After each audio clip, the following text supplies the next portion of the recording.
Yes, my people, we're there again, you don't know. So today again, Steppin Razor. You know me I say, my people, when I left the program an inch. You know me I say, from the cutting edge to the Steppin Razor. So people, make sure you like the video. You know me I say, me have a whole heap of subscribers. If you don't appreciate the work we are putting in, 1,000 like on the video, people. It can happen. You understand? There is more than enough subscribers here to put 1,000 like on the video. You know what I mean? So, big up on yourself. Thanks for being here. You know what I mean? If you like the reasoning, definitely. So, may I say, 1,000 like my people. So, big up on yourself. Listen to Mackie Conscious, Virgin out a Montego Bay. That's a serious thing. And it even come to light more now. When we hear about the little teenager youth, them will get shot, police shoot them that morning or evening, I don't remember when. This must be a broken home situation. 3 of them is teenager. One of them are 40-year-old. Gun, them catch them with gun in them and dead on the ground when the police don't kill them. Too much broken homes. Yeah, so you might not hear much of me in the program, I know. Well, trust me, you hear no fight a while ago. Yes, I tell you. Yes, that was very, very, very good, I must say. No, I have a whole heap of linkage I go on, them way there. So, we'll go through the places still. Rain set up outside.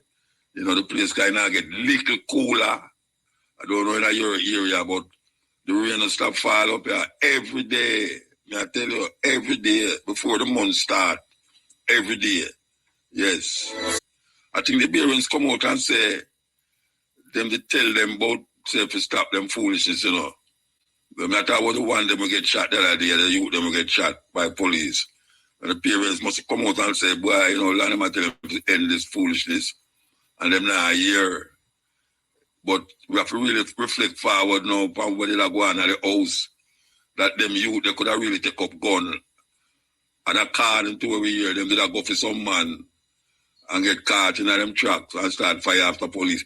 So maybe the police never even suspect them for nothing, But them get jumpy as youth, start fire after the police. Police return fire and 4 of them dead. I hear say 2 more. Boy, I tell you, it's terrible. Terrible. And the man said, too much broken. We need some love. We need some love, Rasta. Bring back the love, if there was any. But we must understand what love mean by now, man. All the mothers. You have some mothers where never have no children through them own womb. But them is still mothers. Because them are take care of whole heap of youth who never come through them stomach or whatsoever.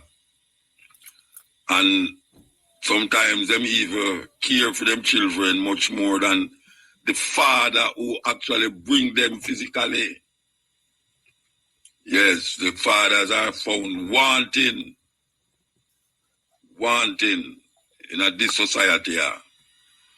And there's no excuse for it. Because we see we are going to the school them. I bet you any money, if you check all the shooting and the stabbing we are going where the youth kill the next youth, I bet you any money say the father not live in the house with the mother. Yeah. I bet you any money the father don't enter the house with the mother. More than likely, him about some other youth about the place where the mother don't know about. We're living in a serious time where everything just get topsy-turvy. And now the youth them can't tell wrong from right. We're in a serious problem. The thing is that, what are you going to do to alleviate the problem?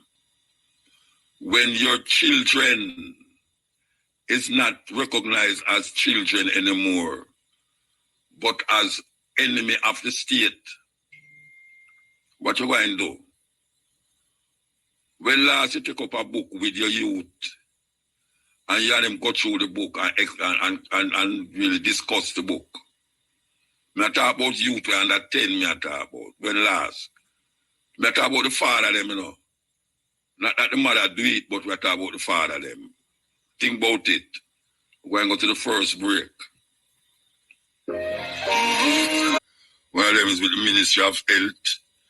And it is in Heraldfield Marina. We want to make the link right now. Ministry of Health. Initiative. Nicholas Evans, you there? Yes, Muta, I'm right here. I'm right here at the Errol Flynn Park here in Portland. And I remember the last time I was here, you were on the mic, Muta. I was here, yes. You take my job. You were on the mic. You thief my job. No, maybe you're too expensive, so they imply cheap one. No. You want to say that to them, no? You want to say that to them. I wish you were here because I mean I know many more people who want to see you than those who want to see me. But I mean, you know, you are. That's what them for pay for. Let me get more crowd. All right, that man. Yeah, more crowd would have been here. So let me remind them that next time carry Muta instead of me because you know them prefer to see the celebrity in the place than me. All right, Muta, yes, so we are here and we're here for the Ministry of Health and Wellness. Know your numbers. And you know your numbers. Many persons might be wondering what that is. Know your numbers. Well, we soon tell you. We are at the Errol Flynn Marina, and yes, that's in Port Antonio, the chief town of Portland. And let me tell you, when I arrived here, I was pleasantly surprised. When you last persons just lining up to know their numbers, persons under tent waiting their turn, persons registering. I mean, it's a good look. There are so many tents here where you get different things. And trust me, you can test everything. You can test blood, you can test pressure, you can even test food and drinks. I mean, you can test everything around here today. Because, I mean, persons are here giving samples of food and drink as well. So a whole heap of testing happening here. But with me at the moment is one of the head cooks and buckle washers. No, she's not washing a buckle, she's just a cook. Dr. Sharon Lewis, and she's the medical officer of health in Portland. Very important job. Right, Dr. Lewis? Indeed it is. Good afternoon to you and your listeners. All right. First up, tell us about your role. What does it mean to be the medical officer of health in a parish? You run the medical officer of health in the parish. Yes. So first of all, it's a lot of work. And what that means, though, as the medical officer of health, I am the lead person for the technical team. So I help to guide the planning and the provision of primary healthcare services and public health services. So when persons come to our clinics, you know, the technical team that they see, the nurses, the doctors, the mental health nurses, the dentists, and so on, I help to lead that team in the provision of services. We also monitor the health status of the population and we respond accordingly. We also provide education so that people can, as they're doing now, know their numbers, know the health conditions, and know what they need to do. So I help to coordinate the planning and the provision of those services, monitor the disease trends, see what our response needs to be to address those issues so that we can have a healthy population. Well, I must tell you, if you had on a shirt with color like mine, I'd pop your color.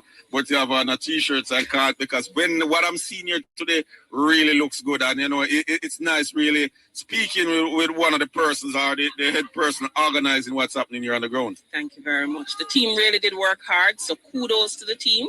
I must tell you, it was very challenging because I don't know if you're aware that we should have had this event last week, Friday. And because of the rains, we had to shift. And we also had some challenges with the setup yesterday.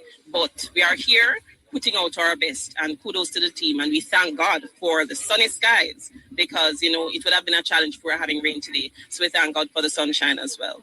All right. So we hear from time to time persons boast about the parish Portland. Like, you know, it's really, what is it now? I find that people haven't found out about the gem of Portland, in terms of your beaches and all the natural resources in Portland, including the Blue Mountain. Yeah. But what is the general state of health in the parish of Portland? Right. So the main challenges that generally the population, they have fairly good health, right? But we do have a problem, as with other nations, as with other parishes, with the chronic non-communicable diseases, which is the focus of our attention here today.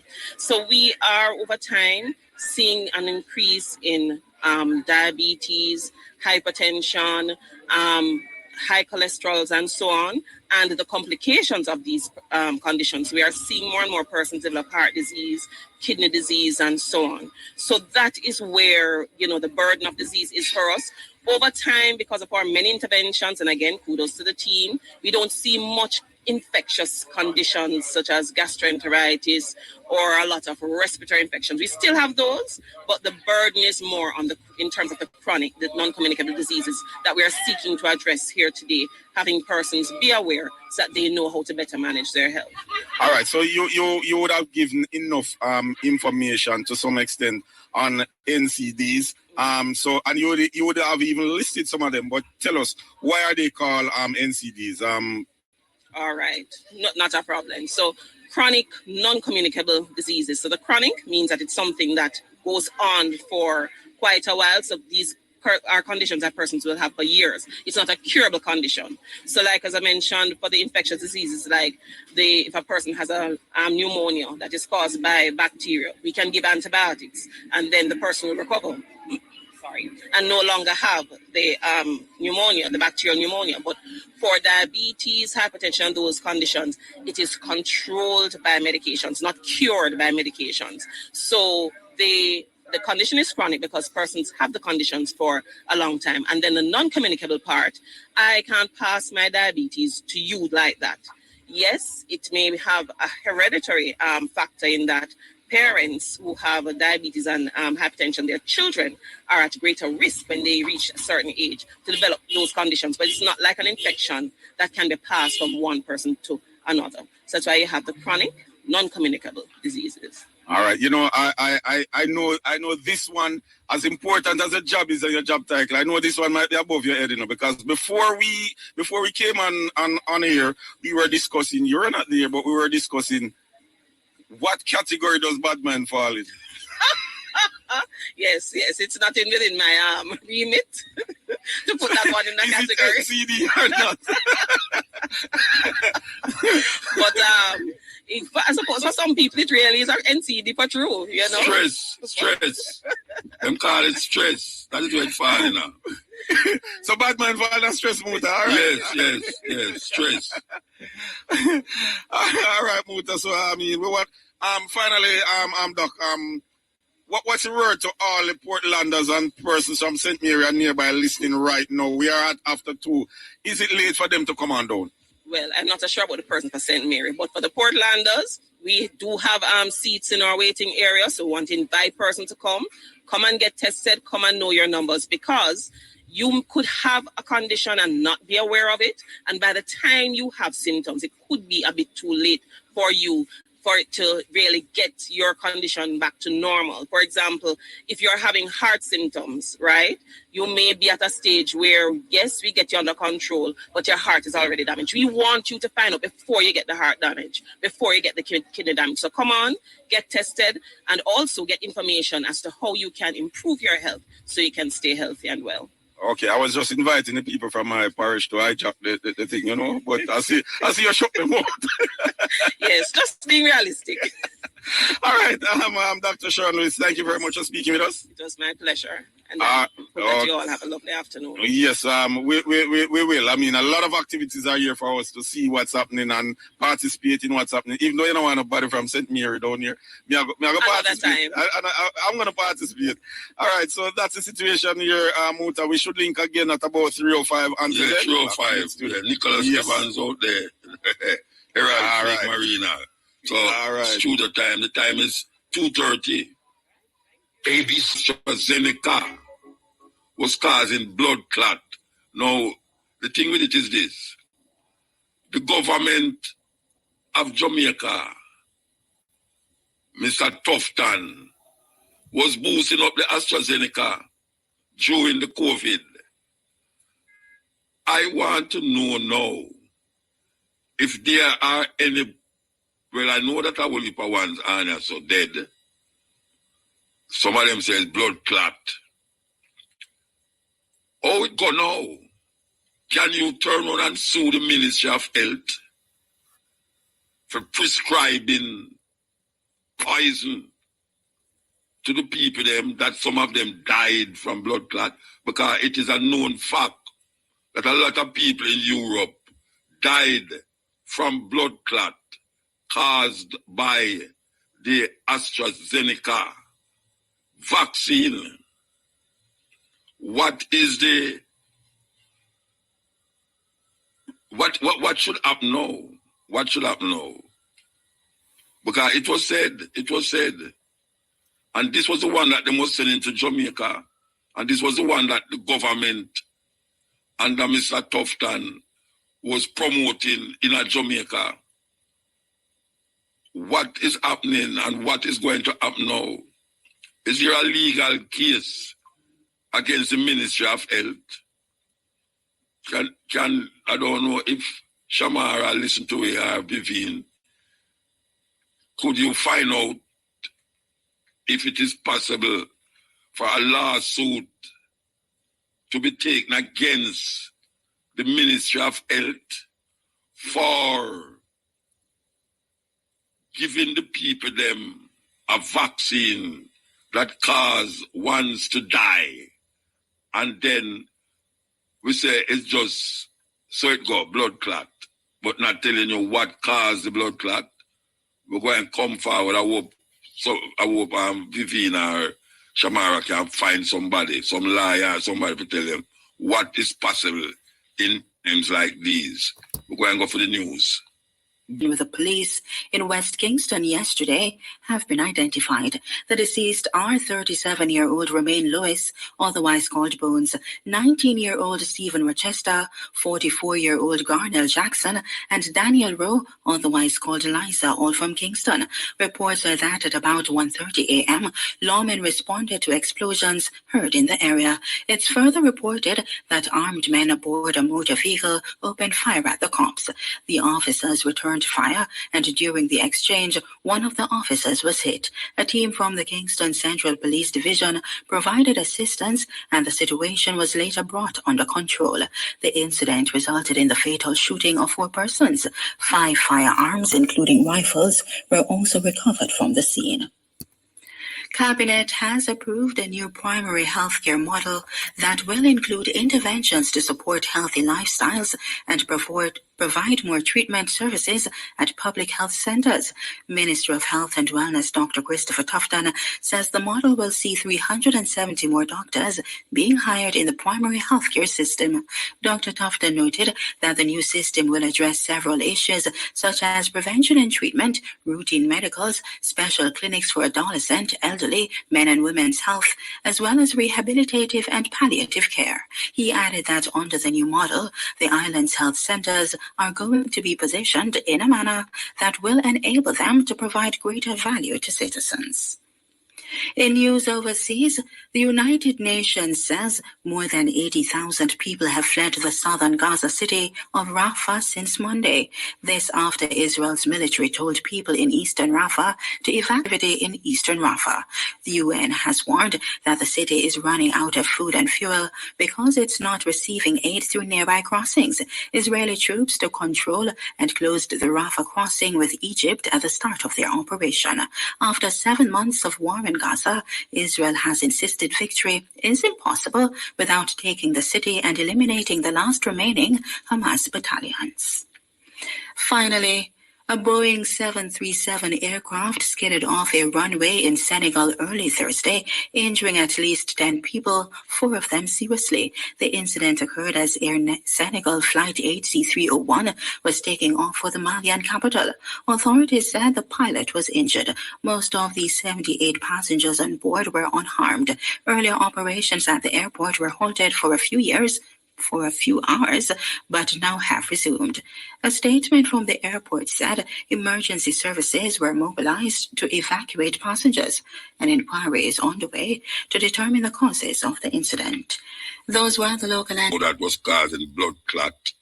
Them argument is that it saved more people than it killed. No. When I'm approaching them, just WhatsApp me and say, the government, they don't say them not take no responsibility.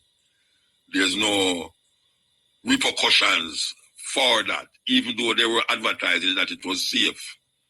No, I don't know how long ago, but I feel that there is a case, because if them did say it was safe and it wasn't safe and people actually die from it, maybe you have a case to say, but you tell me say it's safe, if you tell me say it's safe and I take it, I trust you as a ministry. No, I still want to find out. I still want to find out what the liar them say about it. That it is now said that a lot of people who take this AstraZeneca develop blood clot and dead. Yes. No, we don't know how. I mean, people can know says it cause it still. I remember one minister, farmer minister, very high up in the politics. From the other side, his wife take it and dead. Nobody says is the vaccine killer, but maybe now is the right time for him. As a matter of fact, him is a liar too. The right time to investigate it, because the government tell you to rest assured that it is safe. You sell pussy in a bag. You selling pussy in a bag when you say it's safe, and you tell the population say it's safe, and you have advertisement that run up and down on the radio say it's safe, television safe, and all them something there. Only if you hear them say them taking it off of the market now and admitting that it caused blood clot. Give thanks to those who take it and still alive. So we don't know that going to work out, but it have to work out. Have to work out, because here we go up now. And next disease that will come, Them talk about the next disease X. It will come. And them will want the people them take vaccine again. And the people them are worse now going to take it, because most Jamaicans never take the vaccine, including myself here. Never take it. Most Jamaicans never take it. And now we say most Jamaicans who never take it still alive. And really and truly now, we want to find out what is the implications of this when the next vaccine come up. The people them not going to take it. And maybe them not take it at the detriment of themselves. Because you cannot trust these politicians. Them working with the top guys. So the next time when it come and them have forced vaccine, we want compulsory vaccination and all them something there. Like when you have pick me, you have to get a certain vaccination. The people are going to say, no, go with no vaccination, no, we not take it. Like most of the Jamaican people say, them not take it. And them alive. How you going to make people take a vaccination now, where after the first disease it come, where you have forced the people them to take it? I tell the people them say it's safe, and them realize it's not safe. And now you're going to come with the next disease now, and tell the people them say, no, you have to get this vaccine. You think say anybody going to take it? I don't know how much 28% of the people them in Jamaica, them say take the vaccine. Very interesting to see what AstraZeneca is coming out with now. We want to go to the 3 o'clock cash pot. But before we go, we could say it again. We want to know what is the implication that they say they're not going to take no responsibility for what happened. Them say it, but they must say it this up half of them understand and say it do have no repercussions. It's safe. That is why they must say it. We not talk about the guys that are foreign, because the guys that are foreign know what are going on. We talk about the ministry of health in Jamaica. We follow them guys up there. When them tell, oh, it's safe, man, nothing funny. And now we see what is taking place. Anyway, we're going to go to the cash pot. Listen up. Today's winners, join us again at 5 p.m. for another chance to win top draw dollars. Pick 2, pick 3, pick 4, add pick, and cash pot draws. Okay, so we'll get some argument from Shamara. We're going to go discuss it with her when we go back to Nick over there, where the minister, ironically, the minister of health, Mr. Fulton, Tufton is there. You know, as Nick has said, I must ask him, if they're not telling the jerk pork over there. I ask him if I have a jerk pork over there, though. And there's a reason why I'm going to ask him, because, trust me, this when you talk about health, and you have people who are look about, you make people look about your health, and them are your close family, and you put your trust in them, and then when you look at them now, them are talk about them now walk the walk. It's a serious crisis, that. Yes, serious crisis. When them walk, them talk the talk, and now walk the walk. You know, see, some people have feel say, they might go stay healthy because they might run up and down alone. So every morning them get up early morning when car go a road with them car with the fumes, the carbon monoxide, a blow to the back of the car, them a run behind the car and I take in the whole heap of poison and say them a get healthy. You know, see, and if you sit on your yard and lay down, them say, get up out of your bed and go run up and down. I do into that. I pass the stage and run it up and down now. You understand? There are whole heap of ways to exercise. Yeah, like go chop some bush. Yes, go plant something and something. You understand? I walk up and down like your house. Walk up and down like your house. You know much up and down you can do. I walk around your yard. Walk up and down early man, you get up and I run up and down on the road with all them car and thief. Some of them I walk and them say them I walk with and I run and them have the cell phone each up in them ears. You know what pies that? I bet you never walk. You know, see, because you have the cell phone in your ears and I run up and down is kill off yourselves secretly. Anyway, we want to join back Nicholas Evans. I refer him out there at the Errol Flynn Marina Beach place. It's Portland, it's really there. Nicholas, you there? Yes, man, I'm here listening to your health tips. Walk up and down in your house and nobody run there the car, them with the carbon. Carbon monoxide. Yes, a joke business. Early morning you get up before you sleep. Go lay down with your wife and go up. You thought you get up for put on shorts and headphone in your head. And that's how you run for health. Run for which health? Well, so carbon monoxide they run for? Yeah, of course they don't see it. They don't see it. Watch out. When them people get up around, you know, at that time the road full up a car, you know. Like 7 o'clock, 5:30, 6 o'clock, 7 o'clock, you know. Everybody got to work, you know. And the amount of carbon we are spray up on the road and people, them not only taking the carbon monoxide, but them also have the something in them ears and listen to some celestial music to make them run easier. As a joke. Anyway, where are you out there? Yes, mother. Well, welcome back to the Errol Flynn Marina where we are for this. Know your numbers, and trust me, I can tell you, a whole lot of people checking out their numbers. Some checking out their dental numbers, some checking out their eye numbers. I mean, everything you can think of health-wise is here. So you get your check yet? You get in a check? I check out the food numbers. The food, as you talk about food, tell me something. The jerk pork they did this year? No, I don't see no jerk pork. You know what I see is cabbage and No. Let me know you're not supposed to do it, but me answer the jerk pork did it. No, I don't see pork. I'm not gonna say no there, but me no smoke. Me no smell no pork. Oh, yeah. You don't smell smoke. I see No, I mean, that's no smoke. I look like a jerk pork. I see coconut water and all of them things. All right, so, do something. When you're there, you walk around the place and look for me. All right, I'm very curious about what I'm going to say. And because I believe none of they are still come and say, Nicholas, they that an engineer about him hungry. You know, and him walk around and just he sniff out nothing. Yeah, man's a pork man. He buy a piece of pudding.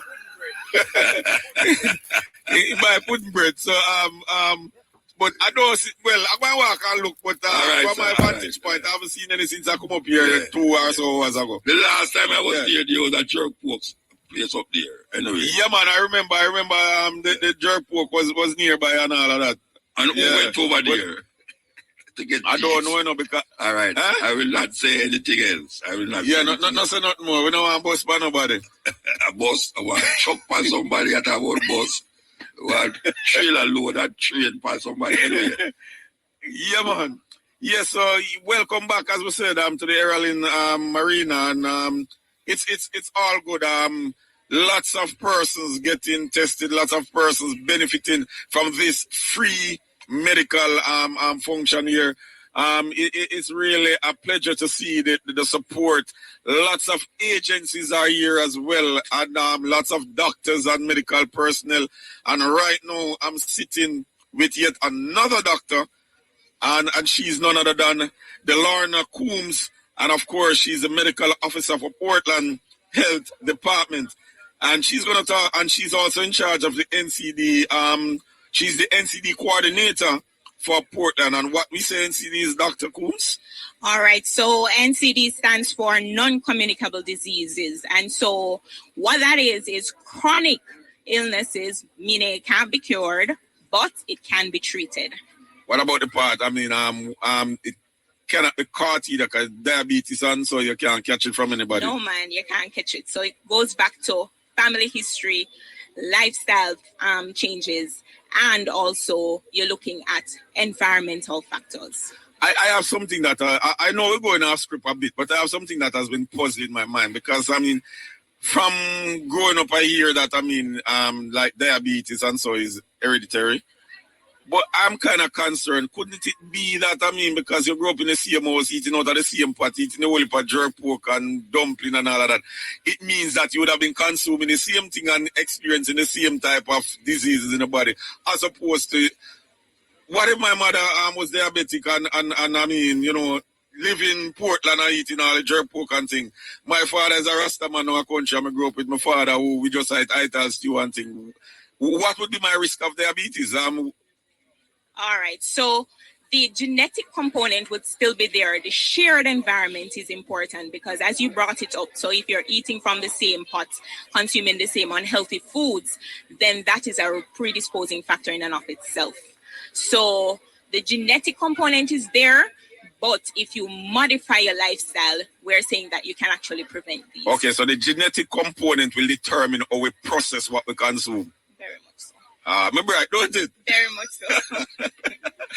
All right, Dr. Coombs, just tell us quickly the role, you know, in the parish, why screening is important.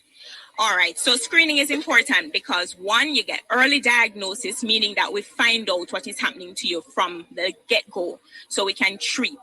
Okay, it also provides patient with a marker of their health status, meaning similar to what we're doing here today. You come, you know what your numbers are, and so we can act on those numbers before they start causing you problems, right? It also decreases the burden on the public health system. So if we know your numbers early, you're not going into secondary care. We're seeing you from primary care where you can get advice and treatment. And it also decreases the economic burden. We realize non-communicable disease is creeping up in Jamaica. And so if we can tackle it from an earlier stage, it is now less economic burden to our country. All right, so how often should one screen? All right, so it depends on what you're screening for. So there are several non-communicable diseases that we look at in the NCD program. So, for example, diabetes, right? So that would be for a person that's at average risk, that's annually. So if you're at high risk, at least annually or whenever you go to your health center, you can get your blood sugar checked. For example, if you're going for, say, hypertension, again, annually. right? That's for average risk. High risk, at least once a year. If you're going for colorectal cancer, which is one of our common cancers here in Jamaica, average risk usually starting from age 45 to 74. Annually, you can get your fecal local blood test, where we look for any blood in the stool that you may not necessarily see with your eyes. If you're high risk, we usually recommend, at least if you have genetics, to say that mother or uncle, whoever it is that has colon cancer, then you start earlier. Can say, for example, 20s to 44 if you have hereditary syndromes, or 40 to 74 with your colonoscopies. It sounds to me like what at least two doctors would have asked of me is what they call biometrics, like a profile or something like that, because all of those things that you mentioned, you wouldn't necessarily go for them one. You don't even know what they're sending you for until you do them. Right. So if you do go to see your primary care physician, they would, based on your risk, so they ask you a few questions, your background, family history, lifestyle factors, and they can put those together to decide, all right, you're at this age group, this is what you qualify to screen for. So it would be dependent on the individual person, but there are set age limits. So we'd say, all right, 40 to 74, this is what you fall into that range. So let's screen for that. Okay, so we want to ask also, why are NCDs growing concern? Well, as I mentioned earlier, it's in the top 5 causes of death in Jamaica. So that's very significant. So of all the things that we see happening, accidents, murders, all of that, NCD tops in the top 5, right? So definitely it's a problem in our country, and so we need to tackle it from now. All right, finally, I want to ask, reduce the risk of NCD. Just invite our listeners, persons listening right now, let them know, how can they reduce the risk of NCDs? All right. So one component of reducing your risk is knowing your numbers. So you know what you can fight, right? So we talk about lifestyle factors, very important. Your exercise, your diet, right? We look at going to get your health checks and your health screening. Those are important pointers, I would say. All right, Dr. Coombs. So thank you very much for speaking with us. All right. Thank you so much for having me. All right. So there we have it. Dr. Delorna Coombs, and she's the medical officer for Portland Health Department. And she's also the coordinator for NCDs in Portland. So we should link again at about 3:05, Muta. Until then, back to you in studio.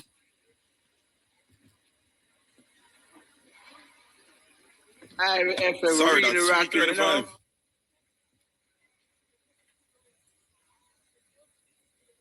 I listen to everything.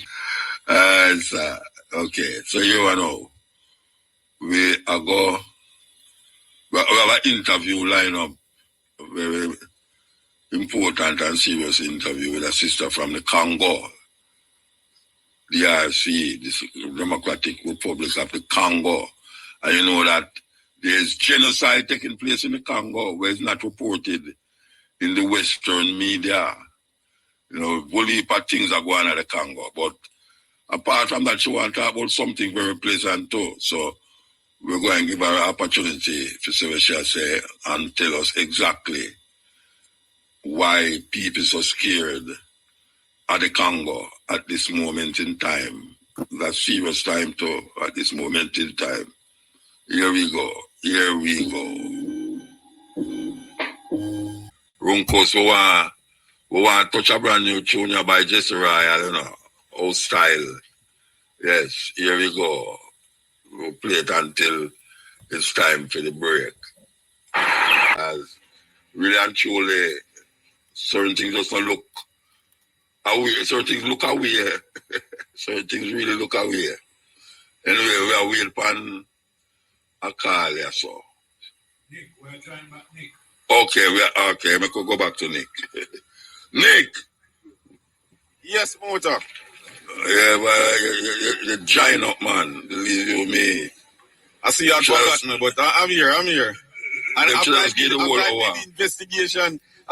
investigation that they sent me to do and all of that, you forgot me, man? No, I never forgot you. Oh.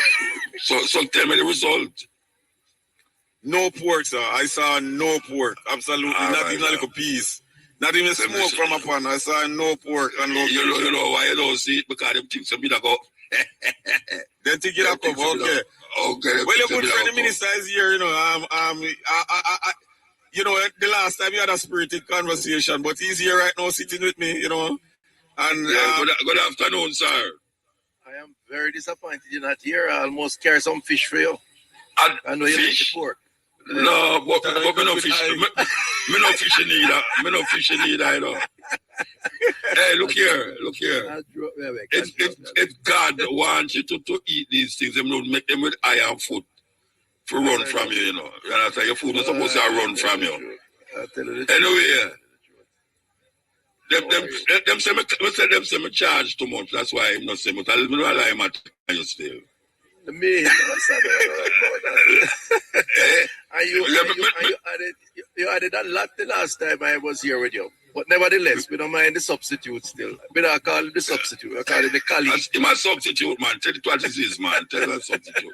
You know, I get no political trouble for that. Anyway. I hear you. Yes. Yes, Mota, yes. We're here. You're still here at the Errol Flynn Marina here in Portland, and trust me, it's really a good day. Right now, it's kind of overcast and all of that, but the turnout is so good. I was here, you know, trying to convince myself that this must be one of the best turnouts, but I'm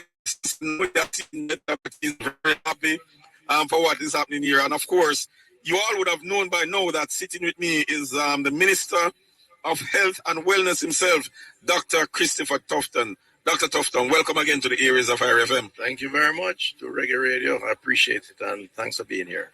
All right. I mean, I'm happy I'm here because I would have seen what's happening here, and trust me, I'm very proud of what I'm seeing here. Persons are really out in their numbers, benefiting from this free. It's know your numbers, but I think it's safe to call it a health fair. Well, pretty much that's what it is, but it's really about the perspective of the people who come. We want them to know their numbers.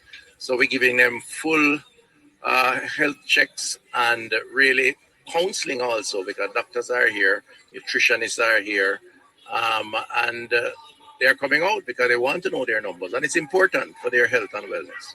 All right. So some of the doctors, because I've spoken to at least 2 doctors prior, would have explained about the know your numbers. But from the ministry's perspective, from the perspective of you, the minister, I mean, you would have seen the background. You would have known how much it costs annually, and so in terms of dealing with health, how important it is for persons to know their numbers.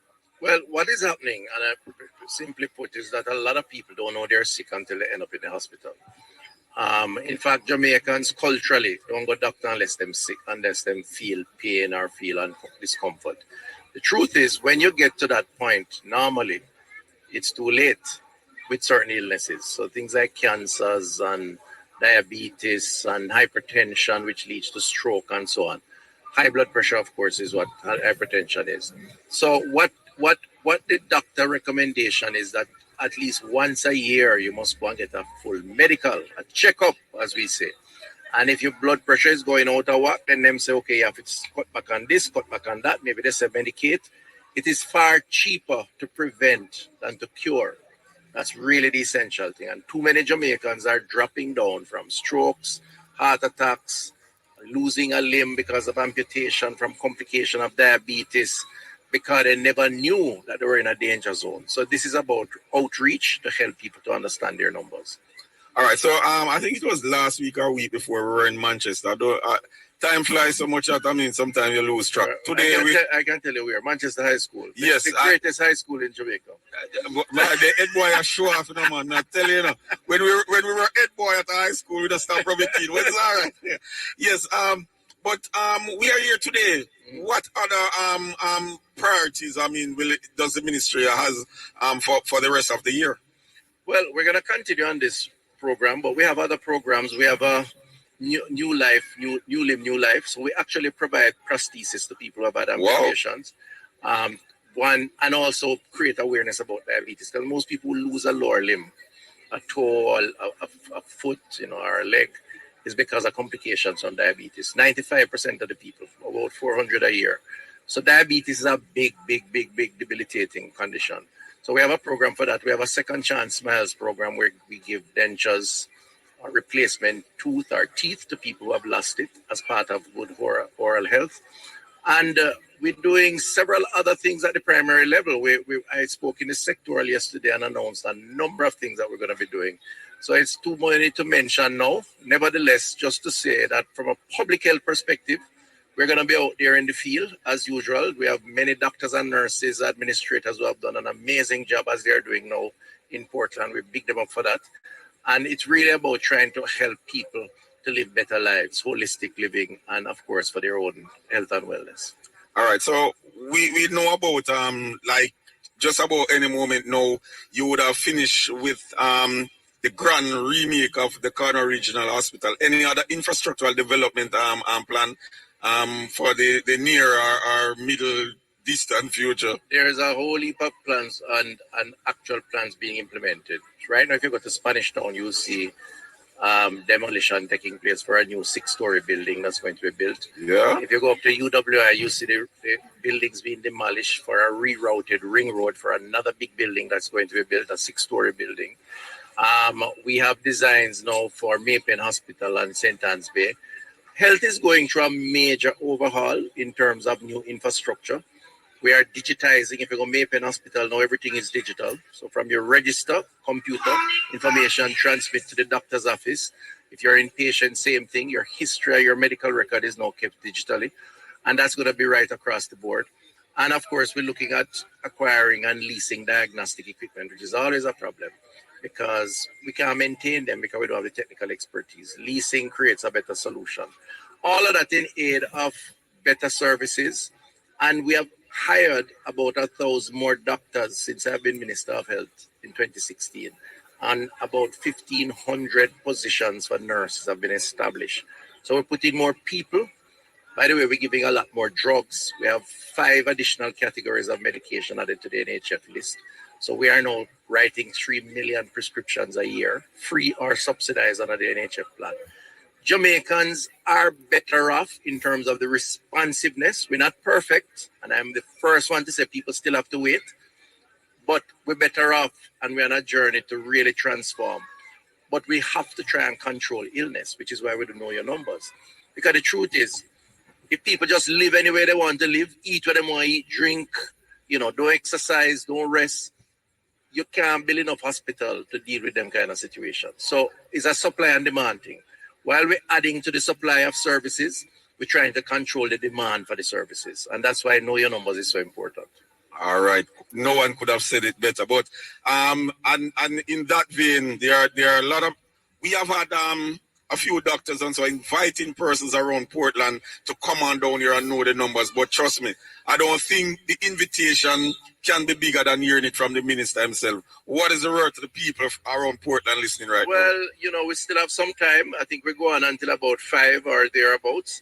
We're having a lot of different tests that are being offered. We have many doctors and nurses here, administrators, volunteers. So your blood pressure, your blood sugar, your BMI, your eye tests, HIV, syphilis. We're offering counseling. So you can talk to a nutritionist about what to eat and what not to. We have sexual education. We even distributing free condoms if you need that. All of that in aid of just trying to get people to be more aware about their personal life and the health of their personal life. Because the truth is, if the population is more aware, hopefully people will take better action and better care for themselves.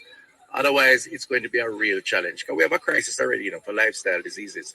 8 out of every 10 deaths are because of the choices people make, which has led to their condition. Too much salt, too much sugar, too much fat.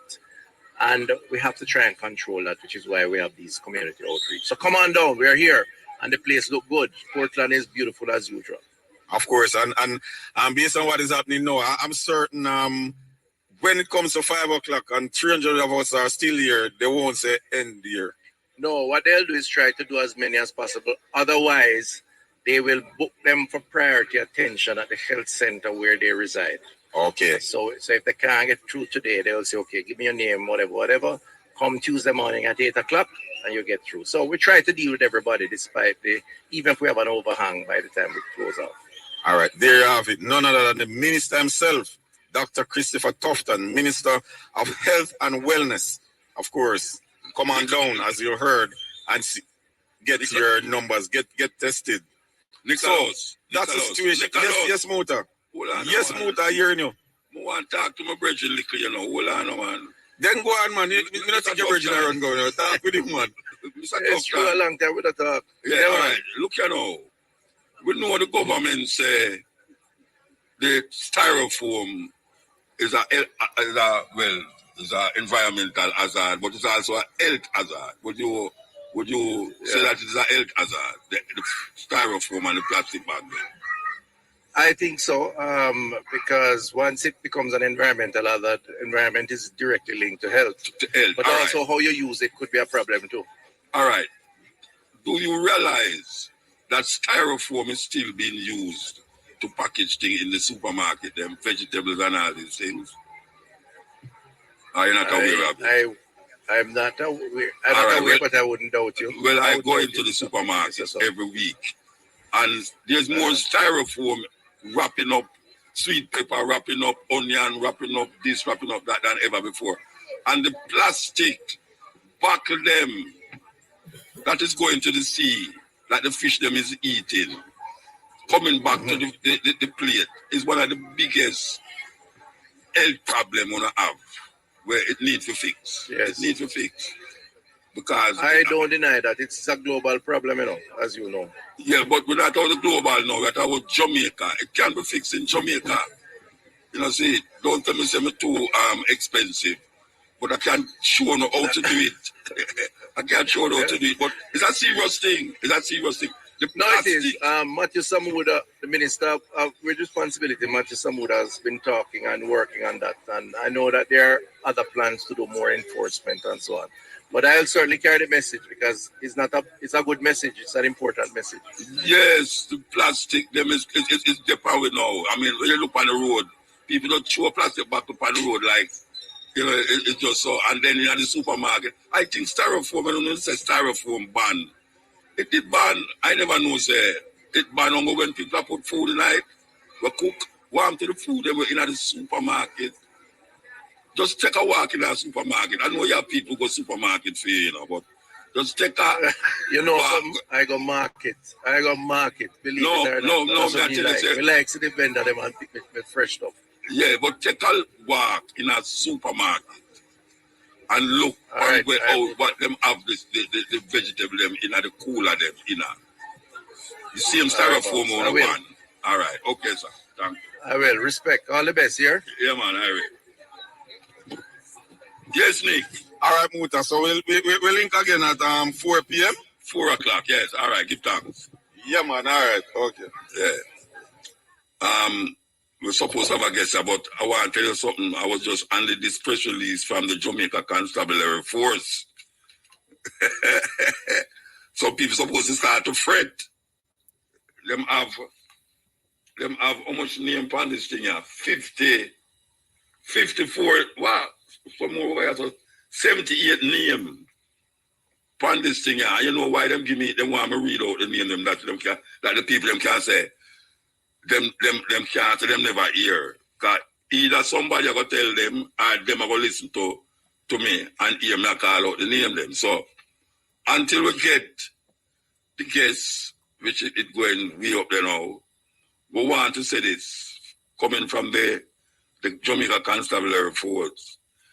This is a list of PSTB Public Safety and Traffic Enforcement Branch. This is coming from the Public Safety and Traffic Enforcement Branch. This is a list of persons with outstanding warrant. I want you to listen carefully because them give me it for read and I'm going to read it. The Public Safety and Traffic Enforcement Branch has released the names of several individuals who have warrants for their arrest. I hope I don't have the name pointed out. These persons are to turn themselves in immediately to the process office of PSTEB located at 16 and a half Lower Elston Road. Along this right there, Kingston 16. So you know, anybody hear them name call upon this list here, wanna turn on yourself in immediately before them come look for you. The police are imploring anyone knowing the whereabouts of the persons named to make contact with the public, contact with the police. In addition, persons can give information by calling STEB at 876-349-9366. The NTB tip line at 811, the police 119 number, are the nearest police station. Them are treated like it's a criminal activity you're involved in when you don't pay your warrant. So here we go now. The persons are Deniro English, Deniro English, DENIRO, Deniro English. You have 3 warrants outstanding. Anybody know him? Tell him, say Muta call out him name. The police, them a look for you. 2, Abel Edwards. Abel Edwards, you have 2 warrants. Gary Edwards, you have 2 warrants. Hepburn Ellis, you have 2 warrants.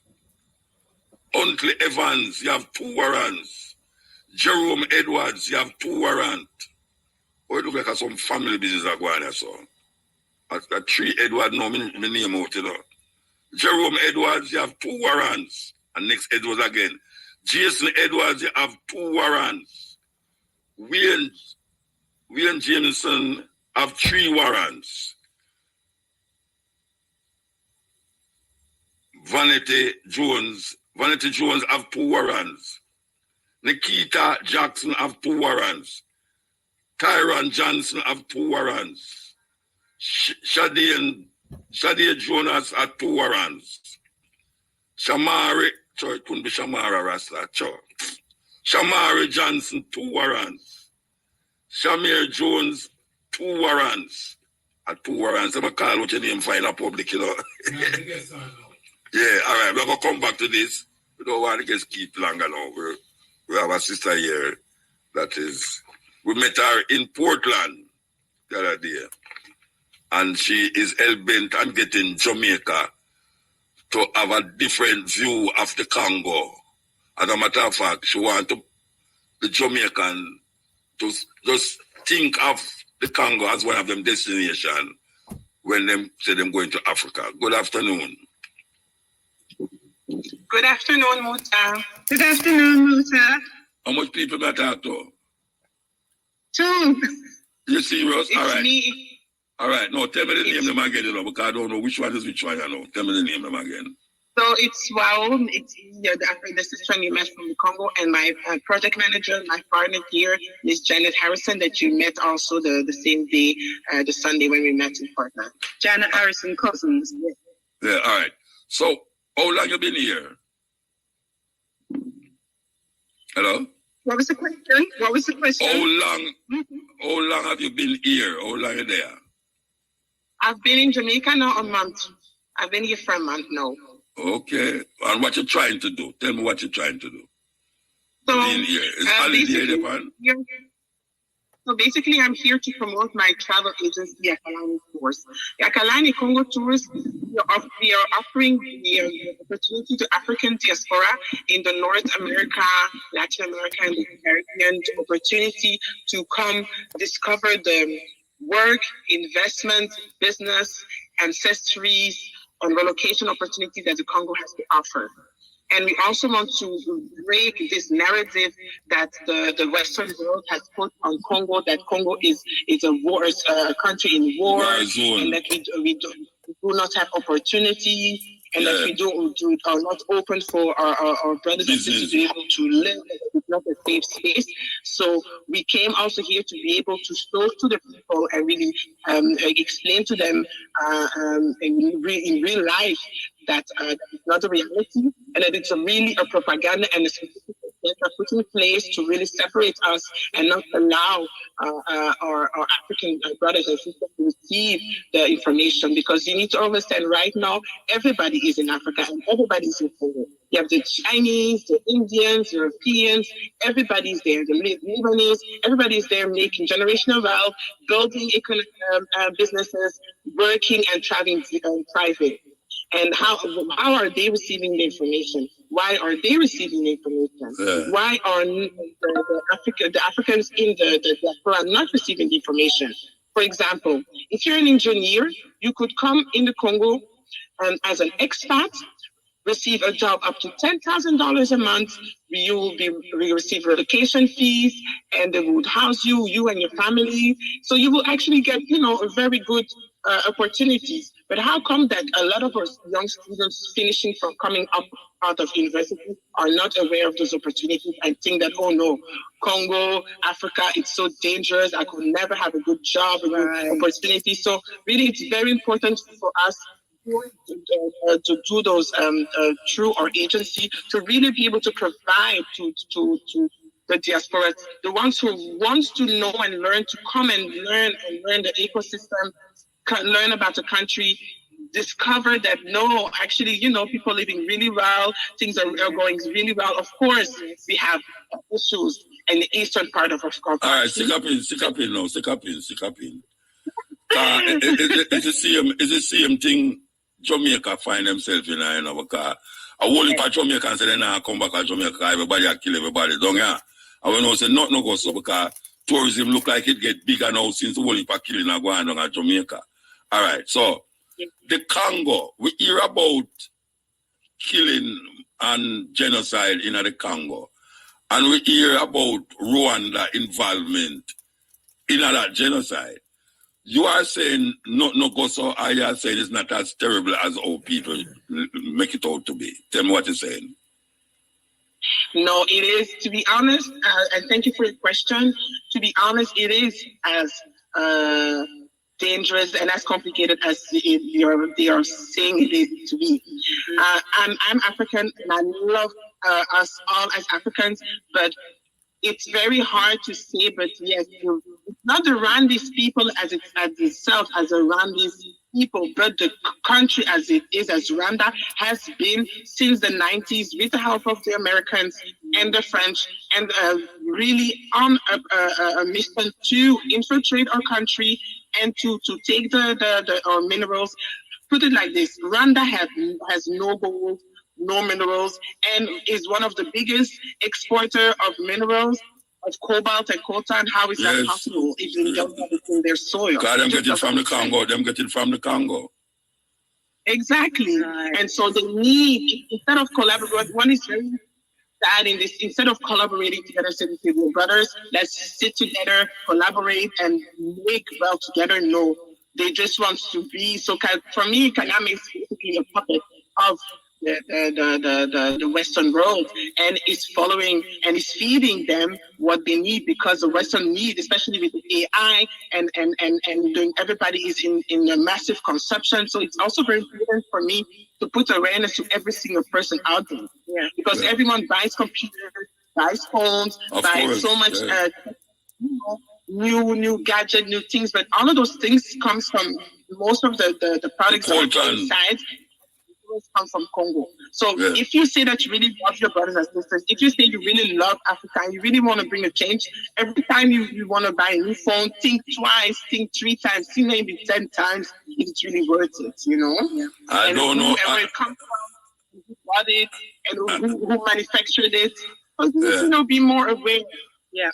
The problem with it, is that we do have a effort abreast here for really drill that, like how the Western media drill certain things. So when you come now and you say that, after a while, if it's not said continuously, if you have a propaganda machine for push that narrative in terms of the cult, and I mean, we've mentioned that all the while, you hear about the computer, the cell phone and all these things, but people now go stop by cell phone and and thing, and the youth them in the Congo are going to continue a bleed to get that to the Western world.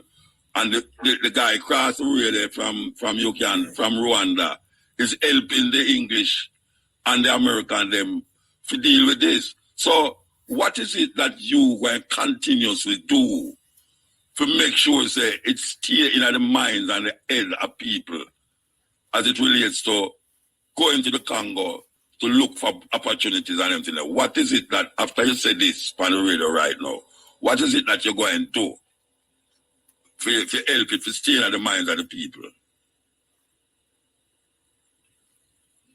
Hello? So your question was, what am I going to do to keep Congo in the mind? Can you ask the question again? That well, that's a long thing. All right. I'm saying that after this, after you say these things, right, what is it that you're going to continuously do to keep what we are talking about in the minds of the people, that they will be feeling that it is necessary to go to the Congo to establish themselves as workers or holiday or whatsoever? What is it that you're going to do after this? All right. So, our Kalani travel tours is an agency that we started 2 years ago. It's something that is a mission that we will have. We're going to have tours 2 times a year. So all right, hold on. You go in and come out back and go in and come out back. I don't know if you're talking too close to the phone. So there's a lot of noise in your background. A lot of noise? We're hearing other people talking in your background. I am the only one here. There's no one inside here with me. I am the only one in here. All right. Keep saying what you're saying then. Okay. All right. Just a minute. We have to take something here and come back to you, right? If you want to hang up and call back, and we call you back, all right, just hold, right? We have something to do here. We're going to we'll go back hold. To, Audience, we're just holding until... we're going to go back to Nicholas Evans in Portland here. Yes, sir. Yes, Muta, thank you very much and welcome back here to the Errol Flynn Marina in Portland, where action is just about winding down. But guess what? While some of the exhibitors are, back and gone, the persons coming in to get their health tests and checks and screen and all of that, they're still very much coming in, and still have a decent sized crowd under the tents. It looks like when you go to one of those public hospitals and you see the persons waiting patiently to hear their name call and all of that, to get near time to see the doctor. That is what is happening here. And you have all kind of doctors here, from those who deal with the eye, to those who deal with the teeth, to those who deal with the blood pressure and general practitioner. All kind of doctors are here, and things are really happening on location.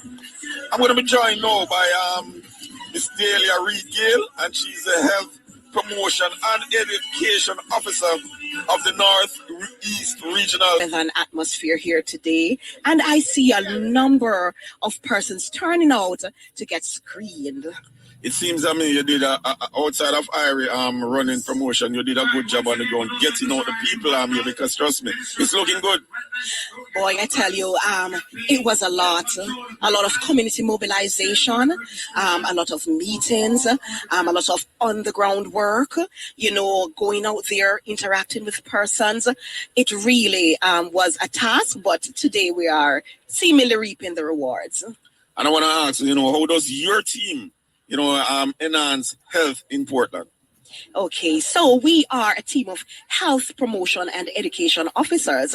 So health promotion seeks to help persons to increase control over and improve their health.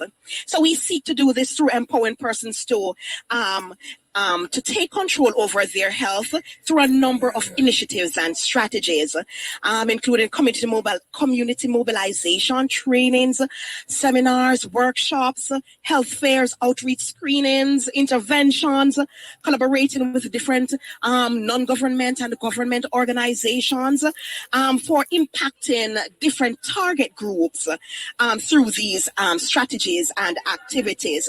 So some of the target groups that we work with includes schools, workplaces, community organizations and community groups such as churches, clubs and societies, and of course we work with workplaces across the parish of Portland. You mentioned working with a lot of persons and institutions and all of that. But how difficult or how easy it is, I mean, for you to work with all these persons, getting the desired message across and getting the desired behavior from them? Okay, so first and foremost, we have to know the target groups that we are working with. And in knowing the target groups, we get to know what draws them, what attracts them, and how we can reach them.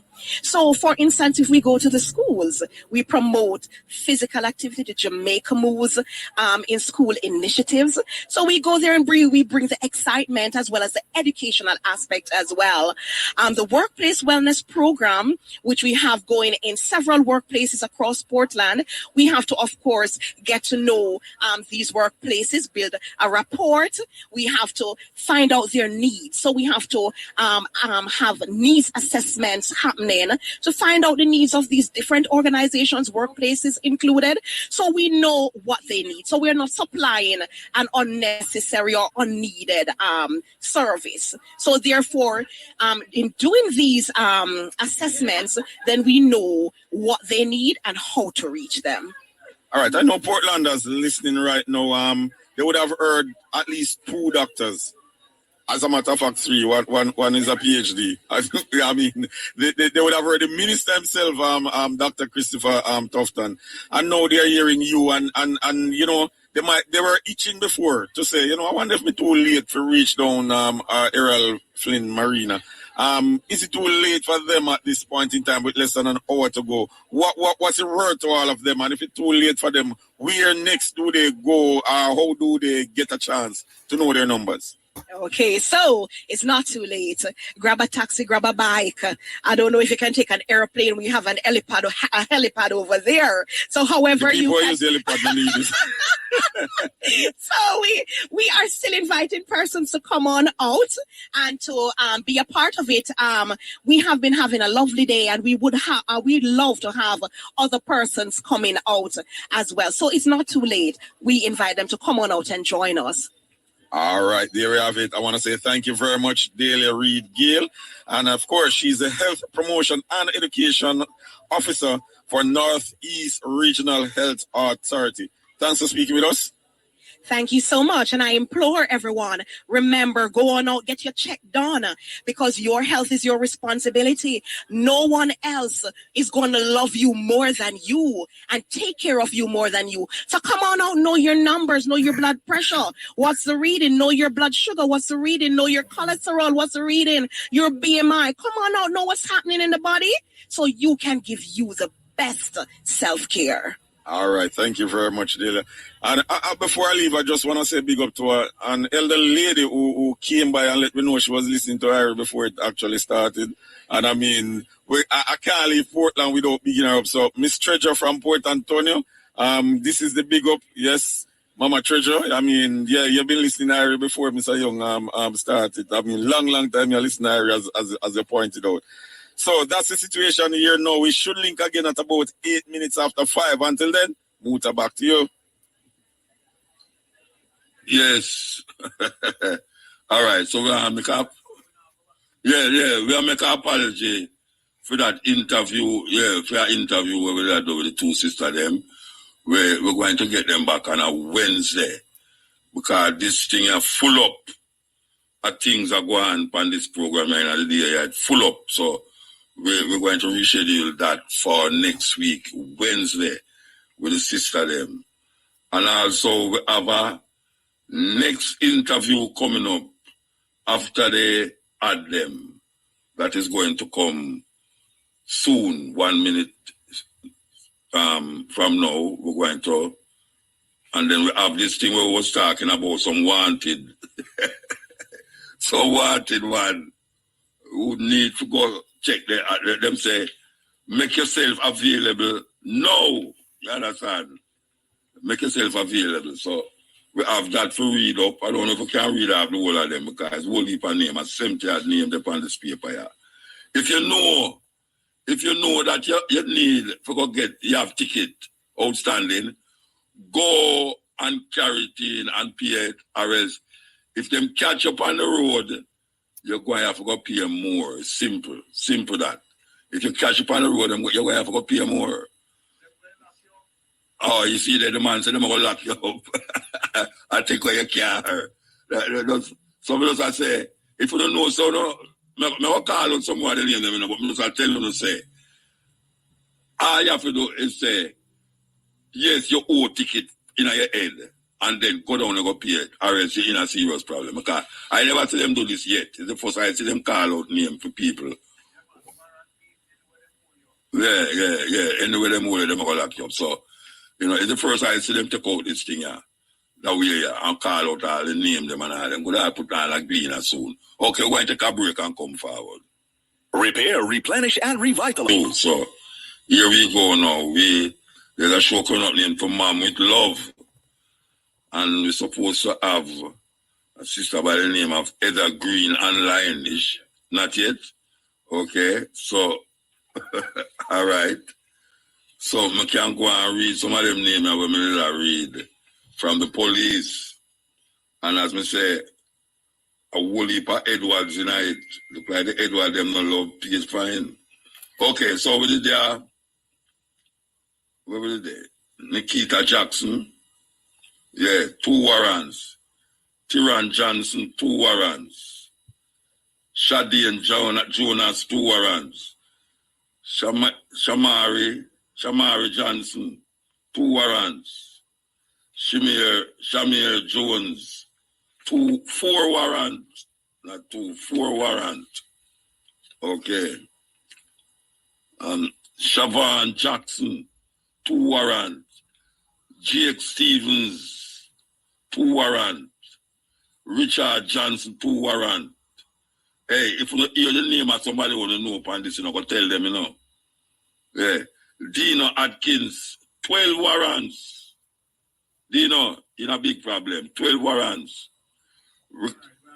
All right, so we deal with the guests now. Good afternoon, Miss Green. Good afternoon, Mutabaruka. How are you? I am totally okay. Okay, you are the organizer for the show. You are the organizer for the show. I am. All right, so what is To Mom with Love? What kind of show is To Mom with Love? Well, To Mom with Love has been our brand for the last 12 years. It's really a family affair, Muta. It's a Mother's Day event, but it's not geared to mothers only.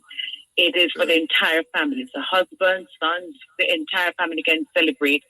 Beautiful event that we've had. As you know, it's a fundraising event for Education Fund. So for the last 12 years, what we've been doing is put on this show on Mother's Day. And we've had different types of shows. We've had concerts, brunches, dinners, different kind of shows to bring the income in to send our children back to school in September. So this is what? This is what you said, this is a brunch? This is what? It's a brunch. It's a brunch, okay. Mm-hmm. All right, where the event going to take place? The event is going to be happening at the Jazz View Villa at Chucker Cove. That's the original Chucker Cove across from Richmond Estate. That's where we're going to be having. It's a spectacular location. Mm-hmm. And it's on Sunday, as you know. And the admission is? The admission is only $10,000 for an absolutely great family affair. What you get for $10,000? For $10,000, apart from the absolutely spectacular ocean view, because it's brunch by the sea, then our patrons can expect what we have is a splendid occasion for them. It's from entertainment, from positive vibrations. It's a full buffet. It's interaction between the mothers and their family, because we usually, our mothers and their family are also the guests that celebrate each other. And so we have prizes, we have gate prize, we have giveaways, excellent food, great ambience. It's just going to be one of those absolutely can't afford to miss it event on the North Coast. Okay, and you said the admission is 10,000. $10,000. You don't tell me about that buffet, you don't tell me what in the buffet, you know. Want to the people them who are vegetarian. You want to hear the menu? No, want to the people them who are vegetarian. You have anything for them? Absolutely. We have vegetables, steamed vegetables, we have fish, we have different things. So when somebody turns up at a To Mom with Love event, it's a holistic event, so nobody is left out. Absolutely nobody is left out. And you have to dress formal or just dress casual? Well, it's casually, elegantly chic, you know. Okay. And it's Mother's Day, so the ladies, and it's all white. So the ladies are going to turn out dressed to the... Pussfoot. Pussfoot. That's the right word. You got to need Muta. Dress to pussfoot. That's it. They're going to be really hot. And you know, women, Mother's Day, they are going to be, they're all white, but they are going to celebrate themselves, and their family is going to celebrate them. So, you know, they're going to go hard and done, right? Muta? The ladies are going to turn up the thing. So is there a cut-off time in the night? I mean, it's just day and night. Actually, we start at 2, and we're going to be going up to about 8 o'clock. Okay. We're going to have dancing, dinner, entertainment, giveaways. It's just a really great family affair. Okay. Plus, we have 3 gate prizes, and we want to keep that a secret, because some lucky mothers and patrons are going to go away with lots of prizes this year, more than we've had in previous years. Okay. And the first 30 mothers, Muta, is going to get a token. So we're encouraging mothers to come out very early, because they are going to be getting tokens, and we don't want them to miss those, because they're really nice, classy. So after the man will drive them there, them not get nothing. What did the man drive them, they move and then win the prize? Then automatically the man's a part of the prize. No, that doesn't work. I don't say it work. I say it work. It's Mother's Day. So come Father's Day, Mother's Day. They get the prize. You have some father who mother them pick, you know. Well, Musa, you know what? That's for a different show, because honestly, those are special men and they need to be celebrated. All right, Mama. All right, well, give thanks. Give thanks. I hope it's successful. You know, it's Mother's thing, To Mom with Love. Give thanks, Mom Mama. with Love. Yeah, give thanks. Thank you for having us. We appreciate RFM. And remember, we wanted to give away 2 tickets to 2 beautiful listeners this afternoon. Okay. You want to ask them a question?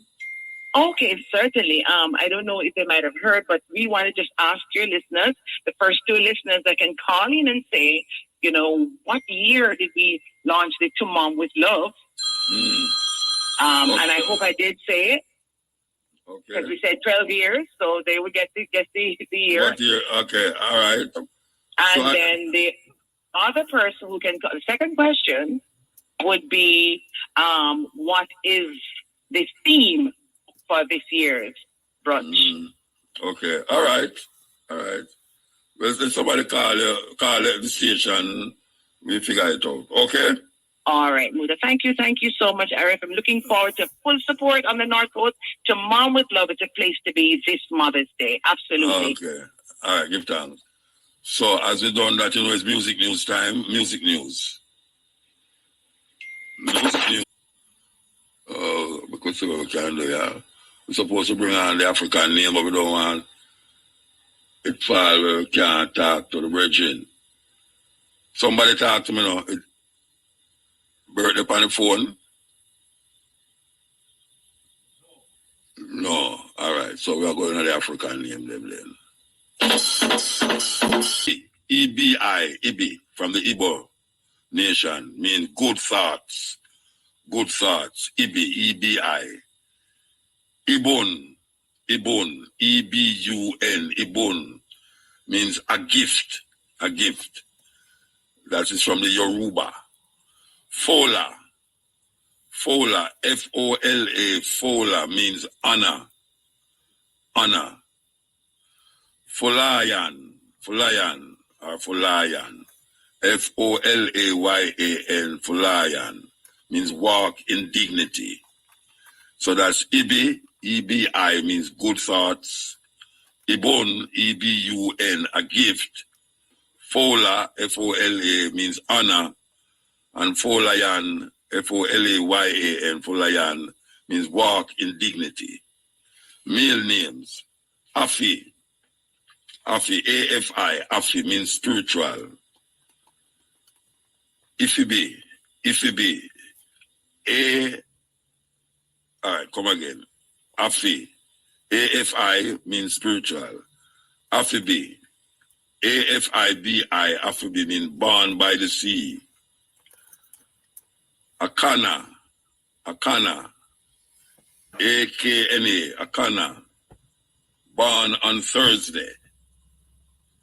Ampa, AMPA, means means trustworthy. Why do I feel like I didn't read them name in 1 week already? Anyway, yeah, so that's Afi, AFI means spiritual. Afibi, AFIBI, Afibi means born by the sea. Akana, Akana means born on Thursday. And AMPA, AMPA means trustworthy. Okay, we're going to keep calling the names them of the people them who supposed to turn themselves into the police. Which is some serious numbers I saw. Ansel Thompson, you have 70 warrants. 70 warrants. That's Ansel Thompson. Dino Atkins, you have 12 warrants. Go PH in a brethren. Jepta Lawrence, you have 7 warrants. Roger Daly, you have 22 warrants. Anybody know Roger Daly, you know? Tell him say him have 22 warrants. He's supposed to know that too, you know. Richard Denninson, 7 warrants. Shane Richards, 5 warrants. Rashian Brown, 6 warrants. Peter Johnson, 5 warrants. Really, a peer man the police here. Peter Johnson, 5 warrants. Roma Dillian, 5 warrants. Ricardo Hall, 6 warrants. Ryan Brown, 5 warrants. Michael Davidson, 4 warrants. Kevin Ellis, 4 warrants. Ryan Davis, 4 warrants. Ricardo Duval, 4 warrants. Ricardo Hunter, 4 warrants. Richard Brown, 4 warrants. Shamar Howard, 4 warrants. Shamar Howard again, okay. How much time they put him name on this thing about? Hey, Shamar, I don't know how them do this, you know, but them have your name on this paper, yeah. 3 times, you know. They've outfield, brethren. They've outfield, trust me. They've outfield. They have your name on this paper, yeah. Warren Anson, 4 warrants. Garfield Oliver, 4 warrants. Richard Davis, 4 warrants. Akeem Owe, 5 warrants. Jeremiah Harris, 5 warrants. Rodman Donaldson, 4 warrants. Romeo Brown, 4 warrants. Eugene Edley, 4 warrants. Kevin Lindsay, 3 warrants. No, I tired to read so much, you know. So you want to have to do. You don't know who is, you know. You don't know who is. So I want you to just take heed. Yeah, take heed and go down and go figure out the life, okay? All right, so we have Bert on the line. Bert, how you doing, man? One of the I may say get first opinion. A second opinion, yeah, look. First opinion. No, I'm me at the first opinion. I'm me at the first opinion. All right. Yeah. I don't let them explain what me talk about. Yeah, me hear about it. All right, explain to me what can be done for people who can prove, say, All right, the company come out and say them done with the vaccine there, but them know say blood clot is part of the side effect of it. And you know, blood clot, some of the people them dead. All right. Can anything be done to the victims of this thing? All right. So you're ready for me now? Yes, sir. You see the manufacturers of medication and medicine, them cover them rear end all the time. Yes. When you and I watch television, I hear them bring up, say you must take that drug. I hear them and say, but be careful, it can lead to depression, that, and that. Right. You see, when those vaccinations were coming out, the countries who accept them, because remember, we have a medical board in Jamaica. You can't come in here with any drugs, you know. It has to be passed by the Ministry of Health. Yes. The different governments of the world, everybody say, listen, we know you normally take 10 years to test. It's 10 months. Them have to develop the vaccine, keep to it. We will take the risk. So maybe the government don't want to tell you. It's them say they will take the risk and give it to the population. Yes. So those medical people, they have covered themselves by saying, we're not sure if this thing will be good because we only get 10 months and the average time is 10 years. The average time is 10 years. It's 10 years to develop a typical vaccine. Although our African brother did develop a vaccine up in America there.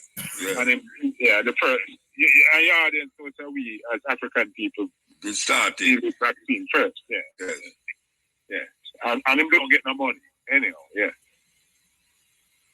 No, so that talk about the answer to your question to me is that they are not going to be able to get it against the manufacturers. Okay. So who's going to be responsible? Nobody don't responsible then. No, my view, and I may have another opinion, that it's going to be a hard fight to get anybody to be responsible for that.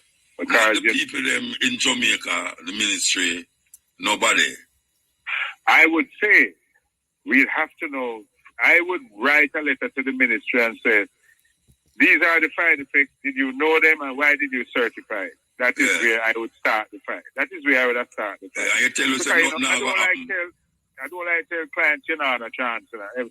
Every man have a fighting chance, you know, Virgin. So. That means it too. I don't want to turn back your listeners, say it's hopeless. But no, it can't be just slam bam, so say them win. It can't be just them win, so make sure them win.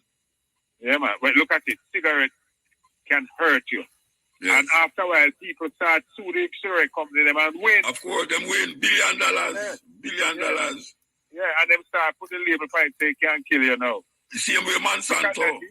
Monsanto, they have to pay $1 billion because people come out and say them and get cancer. And asbestos and all them things there. Yes. Metal what? Yeah, have it all the way. Mesopotamia, something like all those things. So what is not known to create a problem today, when the discovery comes that it creates a problem, when your research department shouldn't unleash it on the public because and them know the side effects about it, money over health and money over life. Yes. So, you know, them say, a man come to me and ask me opinion and me say on the one hand so and on the other hand and say, but I think he want a one hand lawyer. You get a good one, right? Yeah, we get a good one. Right? We love that one there. All right, well, you answer me. It's not all lost. It's just if you want to go through the whole part thing. Yes, you want to go through. So talk to the minute. One love, Give thanks. Yes, that was Bert Samuels, the official lawyer for all of the program them on this radio station. Yeah. So I don't know when we will start giving money for his advice and his opinions. Okay, so you know, we will stand by for the cash part coming up at 5 o'clock. And then after that, we're going to go back to my brethren, Nicholas Evans. I think that is the last time we're going to talk to Nicholas Evans. And then 5:30, we're going over to Ucherius. What a thing. May I tell you, I return mobile radio station. Trust me. Mobile, which is beautiful. It's beautiful, yes. You would believe you're like at any clinic, at any hospital anywhere, like where persons fill up the tent. Line up. Yeah, I mean, yeah, man, a whole heap of people waiting to hear doctor call him name. So that's what's happening here right now. I don't know. Trust me, if they shouldn't register anybody else and they were to treat with all the people are here, I believe they will be here at least until 7, 8 o'clock tonight. Because a whole heap of persons turn out. But in the interim, I hear boss announcing that, the boss are both be leaving and all kind of stuff. So I don't know. Well, we were told by the minister what should happen that, person should be told that you are first in line at clinic Monday morning or Tuesday morning at X clinic. So I guess that is what they might have to be doing right now to ensure that they leave out of here before night. Otherwise, trust me, night going to come down upon them and still be sitting here work. Yeah, but it's a good look. And right now I want to speak with the parish manager for Northeast Regional Health Authority, and he's none other than Mr. Chuck Berry. You know that sound like an artist name, Mr. Berry. Yeah, long time. Chuck Berry. Chuck Finn, dog, Chuck this. Yeah, well,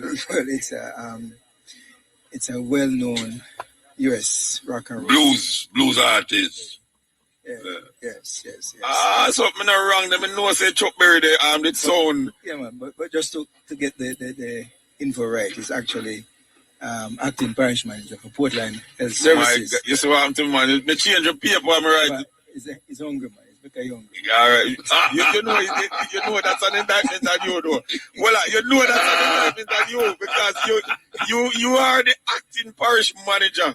So until you appoint your manager, you in charge. Everyone, you're in the same position, as I am, because I really don't eat certain things. So, I understand what you're going through. That's why you should have carried what you eat, and maybe we could have shared. I had a rough morning, man. It's understanding. Last night preparation into this morning. All right. Ensure that everything really hit the ground and to see the numbers that we currently have today, where we actually have seen over 500 persons, and we were projecting for about 6 thereabouts. So I think we did well. Yes, sir, you probably have another 100 sitting there waiting to be seen. Well, the possibility. I walk the place and to see what's happening. And you have tents with air condition with persons in it where you can't even walk past and see. You have persons under the HIV. People like enough down there, waiting to find out their status. And I see a lot of persons under the tent with white paper and like when you go doctor and you get your card and you're waiting for your name to call or your number, whatever the case may be. So I know lots of persons still waiting. But tell us your role. What do you do as acting parish manager? Right, so the parish manager role is to lead the health team, and in the health field we have technical and administrative. And the role for the parish manager is to lead those teams to ensure that they get the necessary resources. For example, you can't expect a doctor to be going out and ordering stuff and that kind of thing. So you procure those stuff, you do the necessary things. So the doctors, the nurses, the medical technologists, the entire team, health information, you name it, they have the necessary resources. So when the clients come to the facility, they have what they need to ensure that everything runs smooth. So that's the role of the parish manager. And in Portland here, especially, you're not only in charge for primary care, but also secondary care, which is hospital. So the role it's a wide role. The responsibility is wide to ensure that everything goes well.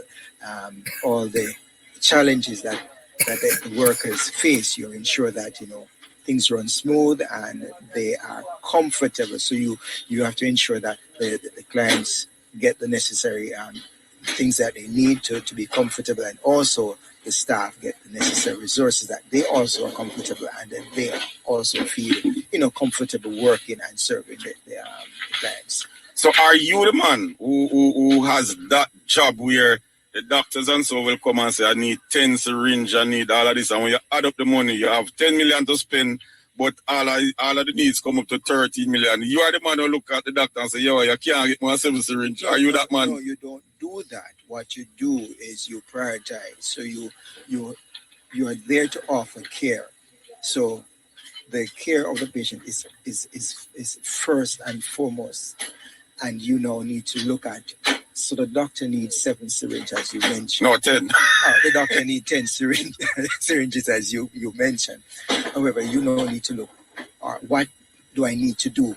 Because those 10 syringes, let me put it in layman term, will determine the life or whether somebody will stay a longer time in the hospital or not. So you now need to prioritize. And so it's not that you're going to tell the doctor no. You're going to look at the options that you have. All right, I can cut from here, I cut there, and that kind of thing. So at the end of the day, patient care is central to what you offer. The care must be all the time for the patient. So if you have to put something on the back page, for example, no, you can't cut the yard as often as you'd want to cut it. Instead of twice per week, you probably have to do it once so that you have the necessary resources so that the patient care can be, given in the right. So there's always somebody who is happy with you and always somebody who is angry at you.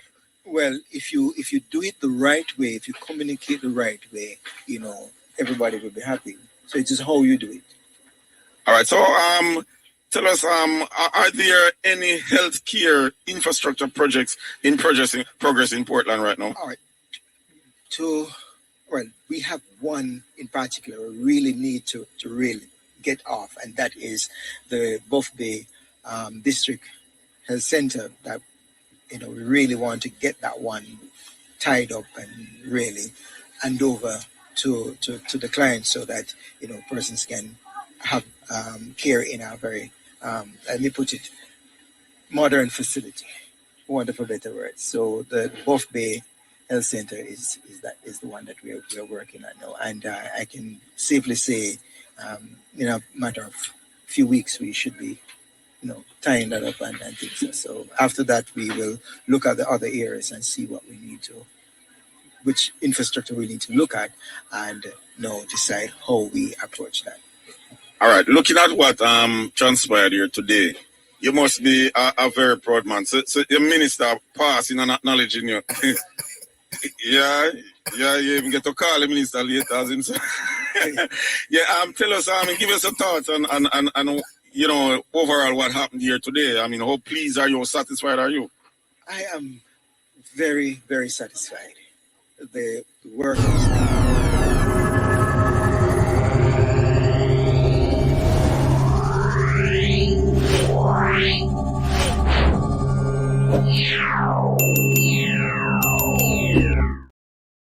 In the morning, so registration started just about after 8, and things really run through. I'd say a little bottleneck, but for the most part, things went very, very well. So I'm very proud of the staff, the work that they put in. I mean, thanks to Dr. Lewis and her team, senior public health nurse, and we also talking about Mr. Hartley and all the team that really put together, just a few of the team members that really worked and put things together to ensure that today's event was a success. And we want to say thank you very much for having IRFM here in Portland today to witness and be a part of this successful event. And I want to thank IRFM too. And one thing I want to say is that, our citizens of Portland are very much independent. And I'm sure that after knowing their numbers today, they will take control. They will really take their health in hand to ensure that, if it's up, they carry it down. And if it is down, they carry it at the right level. So I'm sure that the persons in Portland will take control of their health after knowing their numbers today. There you have it. I mean, a very confident, very, very confident acting parish manager for the Northeast Regional Health Authority here in Portland, Mr. Chuck Berry. No, I say acting, man. I say acting. I get it right this time. When you say Northeast, it is for Portland. Yeah, Northeast is the. Yeah, I know the entire region, but I mean, see, is what them right. All right, sir. But that's not a problem. Yeah, man. And I thank the RFM team for coming out and for really, highlighting what we're doing here in Portland. All right, thank you very much for having us. And this is the time where I say big up to the IRFM team on location. Want to say thanks to Nicholas Francis, our engineer, keeping us on here. Want to say thanks to Daddy Vibes, who was on the wheels of steels and pumping up the vibes on the ground. Of course, Clinton Daly, a.k.a. Prento, an assistant with the engineer here. So on behalf of the entire team, Nicholas Evans, so the final time, say Muta, back to you. Okay, so so the next time you hear an outside broadcast is going to be right there in Ochoros, at Ochoros Baptist Church. There's a Jamaica for Justice thing happening, and IRFM is there. So look out for that. That is coming up at 5:30. Jamaica for Justice. Are you ready? Yes, Baptist Church. Yeah, Maisha is there. Maisha? Well, Maisha, she's not ready for me. Okay. We can see what we can do in at that time. Maisha. What? No, Maisha. Yeah, we hear some music. A DJ Kalishan at a player. We can see what we can do with this show. Yeah, I'm hearing you loud and clear. Right, wonderful. So good afternoon to you and good afternoon to our listeners. We're here at the Jamaicans for Justice, JFJ's Constitutional Reform Town Hall at the Ocho Baptist Church in St. Anne. And we're going to get some information about the constitutional reform process. Now, when persons hear this, they think moving from Britain to becoming a republic, and they're not wrong. But here to tell me more about constitutional reform is a special guest. She is the executive director of JFJ, Michael Jackson. Good afternoon, Ms. Jackson. Good afternoon, and thank you so much for having us. And good afternoon to your listeners as well. All right, wonderful. So tell me, what is constitutional reform in a nutshell? Well, the Constitution is the supreme law of our country. It states exactly what the power and authority of the different branches of government entail, how your legislative branch ought to operate, the powers of your prime minister, the importance of the leader of the opposition, for example, in the executive branch. It speaks to the judicial branch and ensuring that each branch is separated in terms of its independence from the other two. But importantly, it lists our rights, our fundamental rights and freedoms, how we are to ensure that our right to due process, for example, is respected by the different state actors. It speaks to, for example, our right to education at the pre and primary levels. So it outlines exactly how we are to be respected as human beings in this country. And we know that rights are important. Absolutely. Exactly. So what is JFJ's position in this? What are the key positions at JFJ, and why is JFJ involved in constitutional reform? The country is going through a constitutional reform process. This is the second time we've had somewhat a significant move being taken. Yes. Unfortunately, when we tried the process in the 1990s, we did not go far enough. Some would say, there's different views on that. I know former Prime Minister Bruce Golding believed that we should have perhaps done more when we talk about electoral reform. Okay. But we made a significant move in 2011, which saw the Charter of Fundamental Rights and Freedom being overhauled. For example, it spelled out the right to vote, the right to meaningful representation. The Parliament can't exist beyond 5 years. So at this juncture, we're saying we need to become a republic. We're an independent country. We need to be sovereign in the truest sense of the word. JFJ is taking it a step further. We're saying that we can't get rid of the Governor General and still have the Caribbean Court of Justice. We can't have our final appeal court or apex court going all the way to the Privy Court. There are rights that requires expansion in the Constitution. Yes. All right, that sounds very good. And we know that rights are important, as I said before. And to imagine that once, people weren't able to have a say in the runnings of the country, I can't imagine that. The ministers, for example, came from the United Kingdom. A lot of people don't know. No, we never first set of ministerial responsibilities started in 1953. Wow. Wow. Just think about it. Everything was administered from the UK. And that brings me to my next question. I was going to ask, why is it important for persons to come on down to the Ocherius Baptist Church and participate in this town hall? But no, you're telling me things I didn't know. So it's clear that persons need to come on down. So tell me some more reasons why they need to come down. Listen, constitutional reform should not elude us as Jamaican citizens. It's not this airy-fairy thing that up in the air that you should have political parties negotiating between and among themselves. For example, I'm not sure Jamaican citizens know that you don't have the right to health in your constitution. A lot of these things are based on what we call government policies and statutory laws that would ensure, for example, universal access to health care, which started, it expanded under the former JLP administration. Some of these things started by the PNP. But we're saying that these things ought to be in the constitution. You don't have the right to work, for example. Your labor rights are not in the constitution. They are governed in statutory laws, the ordinary laws that you can go to Parliament, put up your hands, and all it requires we call simple majority vote to have them change. And we're saying that as an independent country, that's saying that we are developing, we need to ensure that some of these rights are expanded. If you're discriminated against, we need to ensure that the basis upon which you're protected in the Constitution ought to be strengthened. Oh, right? Well said. And if persons come on down to the Ocherius Baptist Church, they'll get a book. I see Constitutional Reform and Human Rights. It explains some very important things. Also, I received another one detailing human rights in short. So we have material for you to look at and be in the know. So thank you so very much, Miss Mikhail Jackson. She's the Executive Director of JFJ. JFJ stands for Jamaicans for Justice. So Muta and persons listening right now, come on down to the JFJ's Constitutional Reform town hall at the Ocherius Baptist Church. We'll be here until 8:30 p.m. So come out and share your questions, comments, and concerns. Okay, that is... Yes, Musa. Thank you so much. Yeah, man. And Musa, before you leave, just quickly, you see things, for example, like children being denied access to education and getting locked out of school. These are the things we need to talk up and make sure so we represent ourselves. Yes, definitely. I agree. You're not listening to the program. I know you have to tell me that you're not listening to the program. You have to know if you talk about that you're not listening to the program. Oh my gosh. Yeah, man. So Musa will join at 6:45 again with no, I won't be here. I won't be here. Oh, yes. Yeah, you won't. But yeah. So tune in and come down. Yes. Okay. All right. Give thanks. All right. So...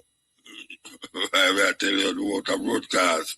You know, say, I want to thank Shamara Preston and Shane Clark. Yes, sir, give thanks. Yes, ma'am, give thanks. Trust me, give thanks.